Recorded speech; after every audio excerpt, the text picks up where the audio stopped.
तबीब तू दर्द जो दारू तू हबीब तू तबीब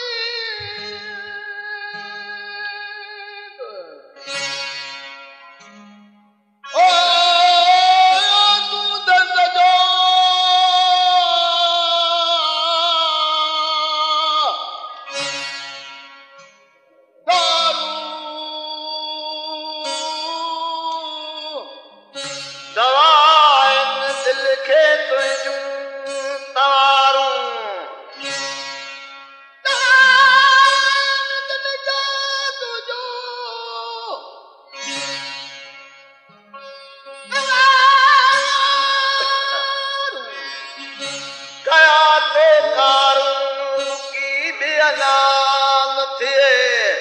ये थोड़े पदे में दिसंदड़ ऐं ॿुधंदड़ के लतीफ़ात में भली कार।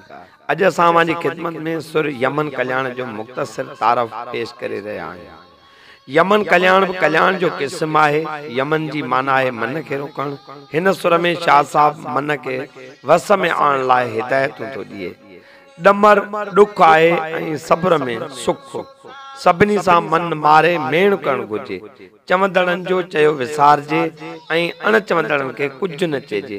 अठई पर अदब सा इया पर पाण घुर्जे।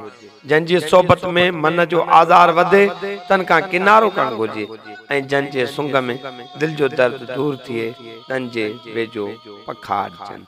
सुर यमन कल्याण शाह जे रिसाले में 8 दास्तानन ते मुश्तमिल है।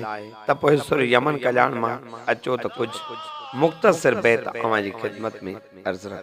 शाह साईं पंहिंजे रिसाले में फरमाए थो, तू हबीब तू तबीब तू दर्द जी दवा। जानब मुझे जिय में आधार जानवा। साहिब दे शफा मियां मरीजन के। पाण वरी फरमाइन था, तू हबीब तू तबीब तू दारूअ के दर्दन। तू डी तू लाही दातर के दुखंदन। तडे फक्यूं फरकन जडे अमर करियो उनके। बिट जो गोड लाखिणो लतीफ फरमाए थो, अखर पढ़ अलफ जो वर्क सब विसार। अंदर तू उजार पन्ना पढ़ंदे केतरा। हू चवनी तू मचो वाता वराए। अग अगराई जो करे खता सो खाए। पांदम पाए वयो कीने वारो कीन की। त पोइ अजो के सेगमेंट में एतिरो ही कुछ वरी मिलंदासीं कंहिं नए मौज़ूअ सां गॾु ईंदड़ सेगमेंट में। उन खां अॻु में हिकु अर्ज़, जंहिं महिरबान साथीअ जो ही चैनल सब्सक्राइब न थियल आहे त हू जे सब्सक्राइब कंदो त संस वॾा वड़ थींदा। त पोइ अॼु एतिरो ही कुछ ॾींदा इजाज़त।